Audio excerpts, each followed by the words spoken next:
আসসালামু আলাইকুম। সংবাদে আপনাদের সবাইকে স্বাগত জানাচ্ছি। আমি ফিরোজ তোহা। শুরুতেই আরবে কেবলস সংবাদ শিরোনাম। দখলদার ইসরায়েলি বাহিনী এবং নিরীহ ফিলিস্তিনিদের মধ্যে ভয়াবহ যুদ্ধ চলছে। আর এই মুহূর্তে আমাদের হাতে এসছে যুদ্ধের ভয়ঙ্কর কিছু গুরুত্বপূর্ণ আপডেট সংবাদ। প্রথমেই জানাবো ইরানকে নিয়ে যে সিদ্ধান্তের কথা জানালেন মার্কিন পররাষ্ট্রমন্ত্রী মার্ক রুবিও বলেছেন, ইরান যদি ইউরেনিয়াম সমৃদ্ধকরণ এবং দূরপাল্লার ক্ষেপণাস্ত্র উন্নয়ন সংস্কার থেকে সরে না আসে তাহলে ইরানে হামলা চালাবে যুক্তরাষ্ট্র এবং ইসরায়েল। এরপর জানাবো হাইফা বিমান ঘাঁটিতে হুতির হাইপারসনিক ক্ষেপণাস্ত্র হামলা। দুটি বিমান ঘাঁটির পর এবার ইসরায়েলের হাইফা বন্দরের কাছে অবস্থিত রামাত দাভিদ বিমান ঘাঁটিতে হাইপারসনিক ব্যালিস্টিক ক্ষেপণাস্ত্র নিক্ষেপ করেছে ইয়েমেনের ইরান সমর্থিত সশস্ত্র গোষ্ঠী হুতি বিদ্রোহীরা। আজ এক বিবৃতিতে তথ্য জানিয়েছে হুতির সামরিক মুখপাত্র ইয়াহিয়া সারি জেনারেল। এদিকে বাংলাদেশ সীমান্তে নিরাপত্তা বাড়ালো ভারত। নেপথ্যে যে কারণ, বাংলাদেশ সীমান্তের সংবেদনশীল এলাকায় যৌথ টহল শুরু করেছে ভারত। ভারতের উত্তর পূর্ব সীমান্ত রেলওয়ে এনএফআর সুরক্ষা বাহিনী আরপিএফ, খবর এনডিটিভি।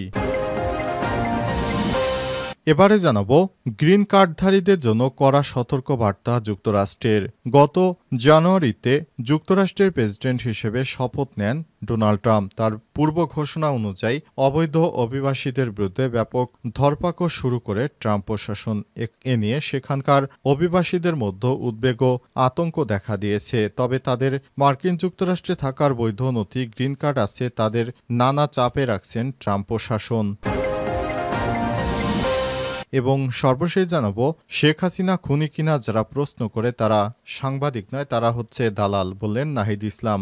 বিভিন্ন গণমাধ্যমের সাংবাদিকরা প্রশ্ন করছেন শেখ হাসিনা বাংলাদেশে গণহত্যা করেছে কিনা। তিনি বলেন, শেখ হাসিনা গণহত্যা করেছে কিনা তা বাংলাদেশও সারা পৃথিবী দেখেছে।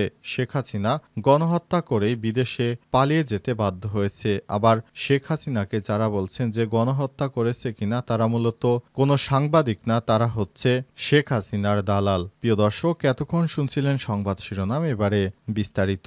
তবে তার আগে বন্ধুরা অনুরোধ থাকবে এই সংবাদটিতে একটি লাইক দিন। এই চ্যানেলে আপনি নতুন হয়ে থাকলে আমাদের সংবাদটি দেখতে দেখতে চ্যানেলটি সাবস্ক্রাইব করে রাখুন, যাতে করে বন্ধুরা আমাদের পরবর্তী লেটেস্ট আপডেট সংবাদগুলো সবার আগে আপনার কাছে পৌঁছে যায়। কমেন্ট করে আপনার মূল্যবান মতামত জানিয়ে দিন। এবারে বিস্তারিত। ইরানকে নিয়ে যে সিদ্ধান্তের কথা জানালেন মার্কিন পররাষ্ট্রমন্ত্রী মার্ক রুবিও বলেছেন, ইরানকে অবশ্যই ইউরেনিয়াম সমৃদ্ধকরণ এবং দূরপাল্লার ক্ষেপণাস্ত্র উন্নয়ন সংস্কার থেকে সরে যেতে হবে। এছাড়াও তেহরানে থাকা পারমাণবিক স্থাপনা পরিদর্শনে যুক্তরাষ্ট্রকে সুযোগ দিতে হবে। পারমাণবিক কর্মসূচি নিয়ে শুরু হওয়া আলোচনা চতুর্থ ধাপ স্থগিত হওয়ার পর আজ এই কথা বলেছেন তিনি, খবর রয়টার্সের। রুবিওর মন্তব্যের মাধ্যমে মূলত যুক্তরাষ্ট্রের সঙ্গে ইরানের বিরোধের বিষয়গুলো ফুটে উঠল। দীর্ঘদিন ধরে ওয়াশিংটন তেহরানের সঙ্গে পারমাণবিক কর্মসূচি নিয়ে আলোচনা চালিয়ে যাওয়ার চেষ্টা করে আসছে। শেষ পর্যন্ত গত মাসে আলোচনা শুরু হয়। এদিকে মার্কিন প্রেসিডেন্ট ডোনাল্ড ট্রাম্প হুমকি দিয়ে রেখেছেন, যদি পারমাণবিক কর্মসূচি নিয়ে ইরানের সঙ্গে চলমান আলোচনা ব্যর্থ হয় তাহলে তিনি দেশটিতে হামলা চালাবেন। ফক্স নিউজকে দেয়া সাক্ষাৎকারে রুবিও বলেছেন, ইরানকে সন্ত্রাসীদের সহায়তা দেওয়া থেকে সরে আসতে হবে। এছাড়াও ইয়েমেনের গোষ্ঠীদেরকে সহায়তা এবং দূরপাল্লার ক্ষেপণাস্ত্র তৈরি, যার উদ্দেশ্য পারমাণবিক অস্ত্র তৈরি এবং ইউরেনিয়াম সমৃদ্ধকরণ থেকে তাদের সরে আসতে হবে। তবে ইরান বরাবরই বলে আসছে তারা কখনোই ক্ষেপণাস্ত্র কর্মসূচি এবং ইউরেনিয়াম সমৃদ্ধকরণ বন্ধ করবে না, কারণ ইউরেনিয়াম সমৃদ্ধকরণের মাধ্যমে তারা পারমাণবিক বিদ্যুৎ কেন্দ্রের জ্বালানি তৈরি করে। এছাড়াও এটি দিয়ে সংস্কীয় ওয়ারহেড তৈরি করা হয়। গতকাল ইরানের সিনিয়র এক কর্মকর্তা বার্তা সংস্থা রয়টার্সকে বলেছেন, সময়সূচি অনুযায়ী পারমাণবিক কর্মসূচি নিয়ে চতুর্থ ধাপের আলোচনা শনিবার রোমে অনুষ্ঠিত হওয়ার কথা ছিল, কিন্তু এটি স্থগিত করা হয়েছে। এখন যুক্তরাষ্ট্রের আগ্রহ অনুযায়ী নতুন দিনক্ষণ নির্ধারণ করা হতে পারে। হাইফা বিমান ঘাঁটিতে হাইপারসনিক ক্ষেপণাস্ত্র হামলা, ইয়েমেনের সশস্ত্র হুতি বিদ্রোহীদের। দুটি বিমান ঘাঁটির পর এবার ইসরায়েলের হাইফা বন্দরের কাছে অবস্থিত রামাত দাভিদ বিমানবন্দরে হাইপারসনিক ব্যালিস্টিক ক্ষেপণাস্ত্র নিক্ষেপ করেছে ইয়েমেনের ইরান সমর্থিত সশস্ত্র গোষ্ঠী হুতি যোদ্ধারা। এক বিবৃতিতে এই তথ্য জানিয়েছে সামরিক মুখপাত্র ব্রিগেডিয়ার জেনারেল ইয়াহিয়া। খবর টাইমস অফ ইসরায়েলের। ব্রিগেডিয়ার জেনারেল ইয়াহিয়া সারি এক বিবৃতিতে বলেছেন, এই অভিযানে প্যালেস্টাইন 2 নামের একটি হাইপারসনিক ব্যালিস্টিক ক্ষেপণাস্ত্র ব্যবহার করা হয়েছে, আর এটি সুনির্দিষ্টভাবে লক্ষ্যবস্তুতে আঘাত হেনেছে। সেই সঙ্গে শত্রুর প্রতিরক্ষা ব্যবস্থা ক্ষেপণাস্ত্রটি প্রতিহত করতে ব্যর্থ করেছে বলে উল্লেখ করেছেন তিনি। আরও বলেন, আমরা গাজার মুজাহিদদের সালাম জানাই, যারা ইসরায়েলি আগ্রাসনের বিরুদ্ধে বীরত্বের সঙ্গে লড়ছে। যতক্ষণ না ইসরায়েলি আগ্রাসন থেমে যায়, অবরোধ প্রত্যাহার করা হয়, ততক্ষণ পর্যন্ত ইয়েমেন সর্বদা তাদের পাশে থাকবে। তবে ইসরায়েলের পক্ষ থেকে বলা হয়েছে, তাদের বিমান প্রতিরক্ষা ব্যবস্থা আঘাত হানার আগেই ক্ষেপণাস্ত্রটি পুরোপুরি বাধা দিয়েছে, এমনটি জানিয়েছে টাইমস অফ ইসরায়েল সংবাদ মাধ্যমটি। আরও বলছে, হাইফা এবং উত্তর ইসরায়েল জুড়ে ভোর 5:30টার দিকে অঞ্চলটিতে সাইরেন বেজে ওঠে। ইয়েমেন থেকে আসা কোনো ক্ষেপণাস্ত্র উত্তরে সাইরেন বেজে ওঠার এটি ছিল একটি দ্বিতীয়বারের মতো ক্ষেপণাস্ত্র প্রতিরোধে ধ্বংসাবশেষ। কিব্বুৎজ মিসমার হায়েমেকের একটি কিন্ডারগার্টেন স্কুলের ছাদে প্রবেশ করে, তবে হামলায় কোনো হতাহতের খবর পাওয়া যায়নি। এদিকে ইরানের সংবাদ মাধ্যম মেহের নিউজ জানিয়েছে, উত্তর ইসরায়েলে হাইফার পূর্বে অবস্থিত রামাত দাভিদ বিমান ঘাঁটিতে ইসরায়েলি বিমান বাহিনীর অন্যতম প্রাচীন ও কৌশলগত ঘাঁটি। এখানে F-16 যুদ্ধ বিমান সহ অন্যান্য বিমান রাখা রয়েছে, যেগুলো বিভিন্ন অভিযানের জন্য ব্যবহৃত হয়, বিশেষ করে উত্তর ফ্রন্টে লেবানন ও সিরিয়ার বিরুদ্ধে। বাংলাদেশ সীমান্তে নিরাপত্তা বাড়িয়েছে ভারত, নেপথ্যে যে কারণ। বাংলাদেশ সীমান্তে সংবেদনশীল এলাকায় যৌথ টহল শুরু করেছে ভারতের উত্তর পূর্ব সীমান্ত রেলওয়ে NFR সুরক্ষা বাহিনী RPF। খবর এনডিটিভির।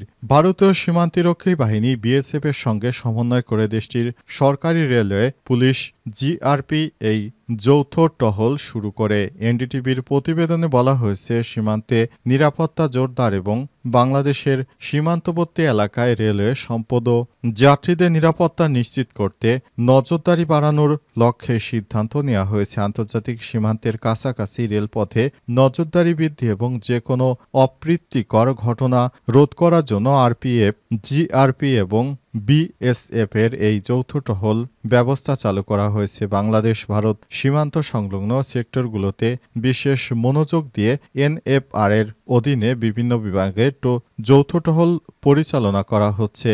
NFR আরও জানিয়েছে, RPF, GRP এবং BSF এর দলগুলো রেলওয়ে অবকাঠামো নিবিড় পর্যবেক্ষণের পাশাপাশি এই এলাকায় হস্তক্ষেপ, অনুপ্রবেশ বা সম্ভাব্য হুমকির লক্ষণ খতিয়ে দেখছে এবং এই অঞ্চলে রেলওয়ে নিরাপত্তা ব্যবস্থার সামগ্রিক প্রস্তুতি যাচাই করছে। গত বছর শেখ হাসিনার ক্ষমতা ছেড়ে পালিয়ে যাওয়ার পর থেকে বাংলাদেশ সীমান্তের কাছে উত্তর পূর্বের বিভিন্ন রেল স্টেশনে ভারতে অবৈধভাবে প্রবেশের অভিযোগে বেশ কয়েকজন বাংলাদেশিকে গ্রেপ্তার করেছে তারা।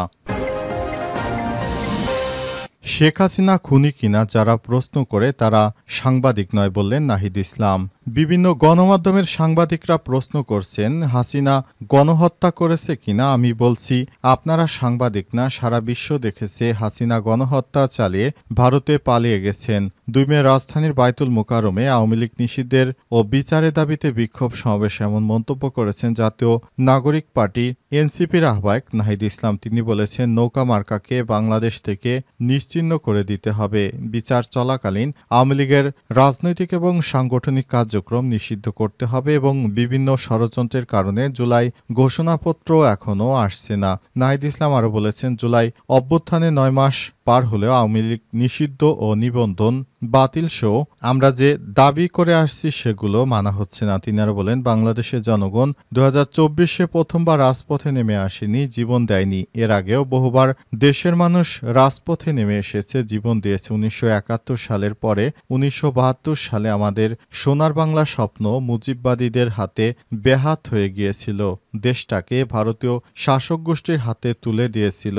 মুক্তিযুদ্ধের আকাঙ্ক্ষা স্বাধীন স্বাধীন বাংলাদেশের আকাঙ্ক্ষা ব্যর্থ করে দেয়া হয়েছিল। মুজিববাদী সংবিধানে বাঙালি জাতীয়তাবাদের নামে বিভিন্ন জনগোষ্ঠীর ভাষার অধিকার লাঞ্ছিত করা হয়েছে এবং সংস্কৃতি থেকে বিচ্ছিন্ন করে দেয়া হয়েছিল।